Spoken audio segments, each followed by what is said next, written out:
Hey everyone, this is Rupali and आप सभी का स्वागत है बीएड लर्नर्स पर। आपका आज का सेशन रहेगा factors affecting growth and development और ये है आपका सेशन आज का लेसन 3। क्लियर? तो इसके पहले हमने 2 सेशन में क्या पढ़ा कि हमारा जो ग्रोथ एंड डेवलपमेंट, वृद्धि और विकास का क्या मतलब होता है, उनके अंदर बीच में क्या डिफरेंस होता है, ये चीज हमने डिस्कस करी। फिर हमने क्या देखा कि उसके बाद अपना प्रिंसिपल्स पढ़े कि हमारे डेवलपमेंट के काफी सिद्धांत हैं, उसको हमने डिटेल के अंदर कवर किया। आज का सेशन है आप लोगों का कि अब जो ग्रोथ और डेवलपमेंट होती है उसमें कौन कौन से फैक्टर्स अफेक्ट करते हैं उनको। तो यहाँ पर आज का सेशन भी आप लोगों के लिए उतना ही इंपॉर्टेंट रहेगा जितना पहला सेशन था इम्पॉर्टेंट। मैं सिर्फ यहाँ पर आपको इम्पॉर्टेंट टॉपिक्स कराऊंगी यहाँ पर आपकी पूरी बुक से, जो भी इम्पॉर्टेंट है और जो मेन है, जो आपके बुक में और आपके अदर एग्जाम के अंदर पूछे जाते हैं। क्लियर है? चलिए स्टार्ट करते हैं अपने पहले से। और अगर आपने इस चैनल को अभी तक सब्सक्राइब नहीं किया है तो जल्दी से सब्सक्राइब कर लीजिए। यहाँ पर सारी ही डिटेल में स्टडी करी जाएगी, आप लोगों को करवाई जाएगी। और फटाफट से यहाँ पर इस चैनल को शेयर कीजिए, जितना हो सके अपने फ्रेंड्स के साथ शेयर कीजिए। और वीडियो अच्छी लगे तो लाइक करना मत भूलिएगा, लाइक जरूर करिएगा।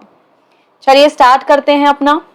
पहला आपका कौन सा एक फैक्टर है जो आपके ग्रोथ एंड डेवलपमेंट को अफेक्ट करता है। यहाँ पर तो ये पूछा गया है कि यहाँ पे कौन से फैक्टर्स ग्रोथ एंड डेवलपमेंट को अफेक्ट करते हैं। तो उसमें से जो पहला फैक्टर है आप लोगों का वो कौन सा है? इन्वायरमेंट।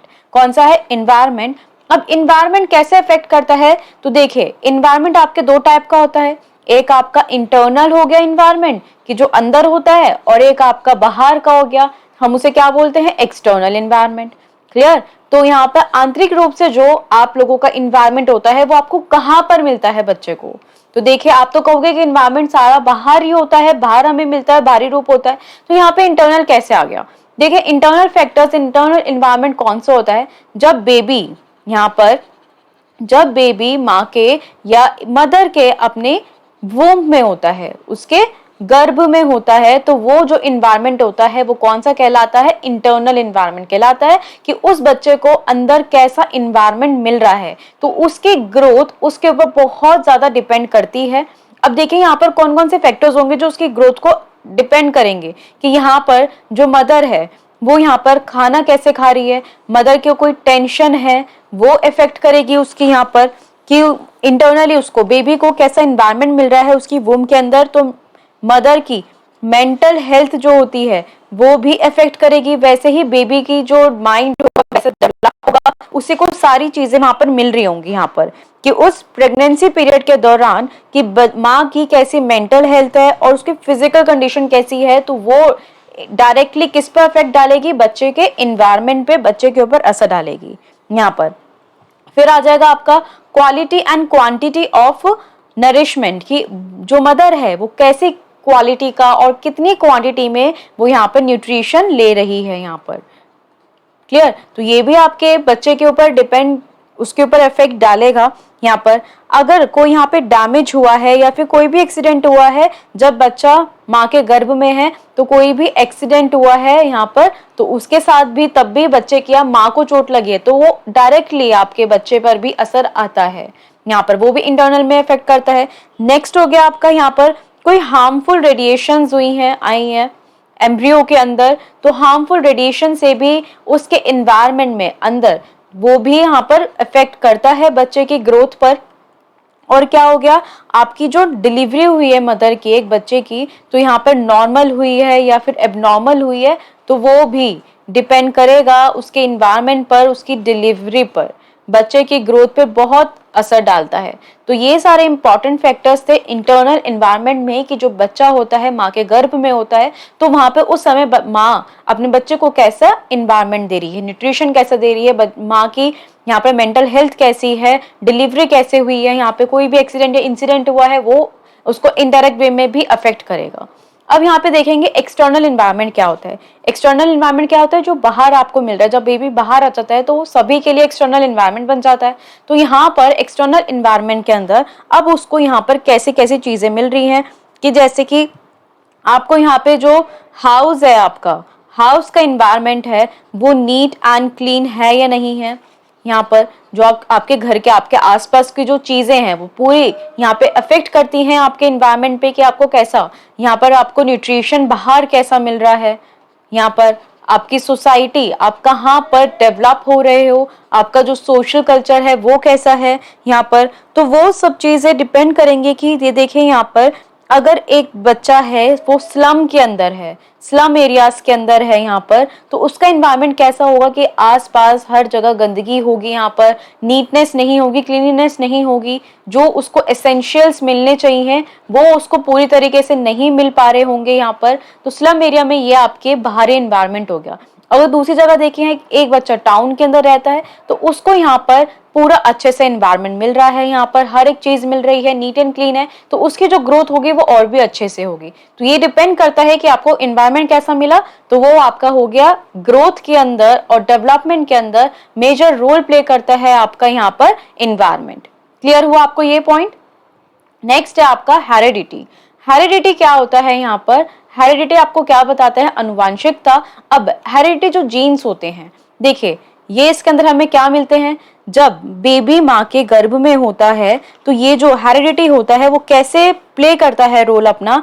अब उसको वहीं से जब वो कॉन्सेप्शन पीरियड है उसको वहां से अपने पेरेंट्स के जीन्स मिले, क्रोमोसोम्स मिले उसको। तो ये जो जीन्स और ये क्रोमोसोम्स होते हैं वो क्या चीज बताते हैं कि जो बच्चा है, चाइल्ड की यहाँ पर हाइट कितनी होगी यहाँ पर, क्योंकि वो डिपेंड किस पे करता है, हाइट। उसके जो जीन्स मिले हैं, उसके जो पेरेंट्स की हाइट है वो कैसी है। अगर पेरेंट्स यहाँ पर लंबे हैं तो बच्चे की हाइट भी लंबी होगी यहाँ पर। तो पेरेंट्स की हाइट पर वो जीन्स जो होते हैं उसकी वो डिपेंड करते हैं कि उसकी पर्सनैलिटी कैसी दिखेगी यहाँ पर। ये बात क्लियर हुई। उसकी जो हाइट हो गई है यहाँ पर, उसकी ग्रोथ कैसे होगी ओवरऑल, उसका यहाँ पर स्किन का कलर कैसा होगा यहाँ पर, तो वो कौन बताता है, हेरिडिटी बताती है। अगर जो माँ है उनका रंग फेयर है तो बच्चे का ऑटोमेटिकली यहाँ पर उसका भी कॉम्प्लेक्शन फेयर होता है, तो स्किन कलर हो गया।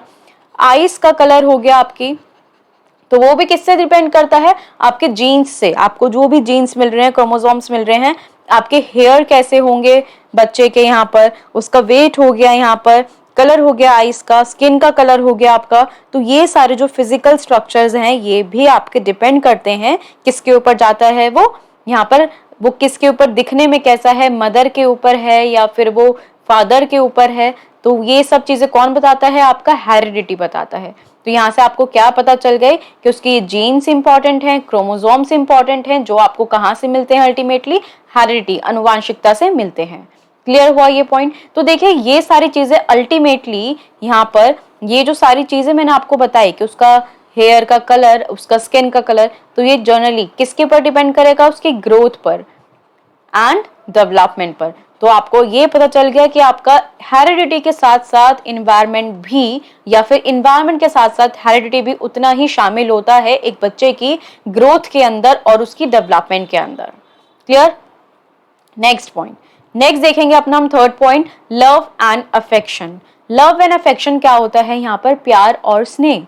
लव एंड अफेक्शन क्या बताता है, अगर एक बच्चे की आपको टोटल फिजिकल डेवलपमेंट करानी है तो आपको यहाँ पर उसको प्यार भी देना होगा। यहाँ पर देखिए, जब अगर किसी भी फैमिली के अंदर, यहाँ पर किसी भी परिवार के अंदर, यहाँ पर अगर बच्चे को यहाँ पर लव नहीं दिया जा रहा है, उसको प्यार नहीं दिया जा रहा है या उसे नहीं मिल पा रहा है, तो उससे क्या होगा, बच्चा जो है वो यहाँ पर अनडेवलप रह जाएगा, अनबैलेंस्ड डेवलपमेंट होगी बच्चे की। यहाँ पर अगर उसे प्यार नहीं मिलेगा तो बच्चे की जो डेवलपमेंट है वो यहाँ पर अनबैलेंस्ड होगी। वो कैसे होगी, देखिए इसका भी रीजन है कि अगर एक बच्चा यहाँ पर जैसे कि आया, पहले तो वो अपने एनवायरनमेंट से बहुत कुछ सीखता है, उसके आसपास जो चीजें हो रही होती हैं, तो उसी से वो क्या बताता है कि यहाँ पर कुछ भी रीजन हो सकता है, कोई भी रीजन हो सकता है कि उस बच्चे के पेरेंट्स की डेथ हो गई है या उसको किसी भी रीजन से उसको प्यार नहीं मिल पाया, या उसका जो एनवायरनमेंट है आसपास, उसकी जो फैमिली का एनवायरनमेंट है वो बहुत स्ट्रिक्टनेस है, तो बच्चे की जो डेवलपमेंट होगी वो अनबैलेंस्ड होगी। क्यों होगी, क्योंकि बच्चा यहाँ पर अपने ओपिनियन को, जो वो उसके दिमाग में चल रहा है, अपने व्यूज को वो यहाँ पर शेयर नहीं कर पाएगा। क्या नहीं कर पाएगा, शेयर नहीं कर पाएगा। जो भी उसे प्रॉब्लम है वो उसको शेयर नहीं कर पाएगा, उसको बता नहीं पाएगा और उसकी वो प्रॉब्लम हल नहीं होगी। तो उससे क्या होगा, टेंस्ड रहेगा, वो यहाँ पर टेंशन में रहेगा, उसका जो माइंड है यहाँ पर, उसका ब्रेन डेवलपमेंट है वो अच्छे से नहीं हो पाएगी यहाँ पर। क्लियर। तो जब तक उसे प्यार और अफेक्शन नहीं मिलेगा तो बच्चे के लिए बहुत गलत इम्पैक्ट पड़ता है उसके यहाँ पर मेंटल ग्रोथ पर, उसके मेंटल यहाँ पर ग्रोथ पर उस पर बहुत इफेक्ट पड़ता है। तो उसको जितना ही आपका हेरिडिटी और इन्वायरमेंट इंपॉर्टेंट है उतना ही उसके लिए प्यार और अफेक्शन भी इंपॉर्टेंट है, जिससे कि बच्चे जो भी प्रॉब्लम फेस कर रहे हैं यहाँ पर वो क्या हो खत्म हो जाए, वो यहाँ पर क्या कर सके, अपना आपको वो यहाँ पर अच्छा महसूस करें। वहां पर जितना उन्हें प्यार मिलेगा उतना ही वो यहाँ पर खुश हैप्पी रहेंगे यहाँ पर। क्लियर? अपने चीजें जो भी प्रॉब्लम होगी वो शेयर कर पाएंगे यहाँ पर, तो वो ओपन फ्रेंडली रहेंगे यहाँ पर इन शॉर्ट। पर जब उन्हें प्यार नहीं मिलेगा तो वो यहाँ पर हमेशा उदास रहेंगे, टेंस्ड रहेंगे, टेंशन में से भरे रहेंगे यहाँ पर, बहुत ज्यादा सोचेंगे यहाँ पर, ओवर थिंकिंग ज्यादा होगी यहाँ पर। तो ये सारे पॉइंट्स इंपॉर्टेंट होते हैं जो हर एक पॉइंट को लिंक अप करते हैं। नेक्स्ट पॉइंट देखेंगे, फोर्थ है आपका कौन सा फैक्टर, फूड न्यूट्रिशन। देखिए जो पालन पोषण होता है जिसे हम बोलते हैं, जैसे कि अभी बताया एक बच्चे की ग्रोथ के लिए जितना इंपॉर्टेंट सारे फैक्टर्स हैं उतना ही इंपॉर्टेंट आपका न्यूट्रिशन भी है, पालन पोषण भी है आपका। तो अगर आपके जो न्यूट्रिशन है वो क्वालिटी का है, अच्छा खा रहे हैं आप, यहाँ पर क्वालिटी फूड ले रहे हैं, यहाँ पर सारे विटामिन को, यहाँ पे मिनरल्स को, यहाँ पर प्रोटीन्स को, कार्बोहाइड्रेट्स को, सब चीज को इंक्लूड कर कर आप एक डाइट ले रहे हैं, तो ऑटोमेटिकली ये सब चीज अगर आपको मिल रही है तो बच्चे की जो ग्रोथ होगी यहाँ पर, बच्चे की जो ग्रोथ होगी यहाँ पर वो और भी अच्छी होगी, वो इंक्रीज हो जाएगी। अगर उसको क्वालिटी फूड यहाँ पर, उसको क्वालिटी फूड यहाँ पर नहीं मिल रहा है तो उसकी जो हाइट, एक तो देखिए हाइट होगी वो इतनी जल्दी नहीं बढ़ेगी, यहाँ पर वेट नहीं, अंडर वेट कहलाएगा बच्चा, उसको वेट भी नहीं बढ़ेगा, उसका अंडर वेट होगा यहाँ पर, उसकी जो ग्रोथ होगी अल्टीमेटली वो उस पर भी इम्पैक्ट डालेगा। तो ये जितना आपके ये सारे ही फैक्टर्स देखिए एक दूसरे से जुड़े होते हैं, आपका हर एक चीज एक दूसरे से जुड़ी होती है। तो जितना इंपॉर्टेंट आपका फूड एंड न्यूट्रिशन है, सारे ही फैक्टर्स आपके बच्चे के ग्रोथ एंड डेवलपमेंट पर इफेक्ट डालती हैं, चाहे वो डायरेक्टली हो चाहे इनडायरेक्टली हो। तो एक बच्चे को हमेशा बोलते हैं ना कि अच्छा खिलाना चाहिए, यहाँ पर क्वालिटी फूड उसको देना चाहिए, क्वांटिटी में देना चाहिए कि एक बच्चे की जितनी डाइट है यहाँ पर उसको उतनी प्रोवाइड करनी चाहिए। बैलेंस्ड डाइट जिसे हम बोलते हैं, बैलेंस डाइट का मीनिंग क्या होता है यहाँ पर कि विटामिन भी हो आपकी डाइट के अंदर, कार्बोहाइड्रेट्स भी हो, यहाँ पर प्रोटीन भी हो, फैट भी हो, आपका हर एक चीज इंक्लूड हो यहाँ पर, तभी वो बैलेंस डाइट कहलाती है। नेक्स्ट पॉइंट देखेंगे अपना यहाँ पर, play and exercise. Play and exercise क्या बताता है आपका यहाँ पर कि जितना जरूरी आप लोगों के लिए प्यार है उतनी जरूरी आपके लिए स्पोर्ट्स, एक्सरसाइज करना उतना ही जरूरी है। देखिए अगर बच्चा यहाँ पर कोई एक्टिविटी नहीं करेगा, अगर कोई भी उसकी लाइफ के अंदर एक्टिविटी या खेलेगा नहीं, उसके अंदर वो एक्टिविटी नहीं होगी, तो एक्टिविटी नहीं होगी तो उसकी यहाँ पर जो ग्रोथ है अल्टीमेटली वो भी नहीं इंक्रीज होगी, ग्रोथ भी नहीं होगी। तो यहाँ पर बच्चा एक्टिविटी नहीं होगी तो क्या होगा, यहाँ पर पैसिव होगा, वो एक्टिव नहीं कहलाएगा। तो एक्टिव कहलाने के लिए यहाँ पर बच्चे को एक्टिव करना है तो हमें क्या करना पड़ेगा, उसको खिलाना पड़ेगा। यहाँ पर खिलाने के साथ साथ वो खेल खेलेगा, यहाँ पर प्ले करेगा, स्पोर्ट्स एक्टिविटीज में पार्ट लेगा, जितनी ज्यादा एक्सरसाइज करेगा उसका जो शरीर है, उसके जो ऑर्गन्स हैं वो एक्टिव रहेंगे यहाँ पर, उतना ही बच्चे का यहाँ पर ब्रेन चलेगा यहाँ पर। तो ये इसलिए ही बच्चे की फिजिकल डेवलपमेंट पर इफेक्ट डालते हैं ये सारी चीजें, बच्चे की जो फिजिकल डेवलपमेंट होती है उसके ऊपर इफेक्ट करती हैं यहाँ पर। तो फिजिकल डेवलपमेंट को सही रखने के लिए यहाँ पर आप लोगों को अटेंशन देनी चाहिए, उसकी स्पोर्ट्स एक्टिविटीज पर, उसकी एक्सरसाइज पर, उसकी गेम्स पर, उस पर ध्यान देना चाहिए। जितना बच्चे के लिए पढ़ाई है उसका पढ़ना जरूरी है, उतना बच्चे के लिए यहाँ पर खेलना भी जरूरी है, माइंड को एक्टिव करने के लिए यहाँ पर। क्लियर? नेक्स्ट पॉइंट देखेंगे अपना यहाँ, नेक्स्ट है आपका सोशल नेचर। नेक्स्ट पॉइंट आता है आपका जो सामाजिक प्रकृति होती है। तो सामाजिक प्रकृति कैसे जाती है, आपकी सोशल नेचर कैसे बनता है बच्चे का। देखिए सोशल नेचर में क्या होता है कि आपको बच्चे को अपने एनवायरनमेंट के साथ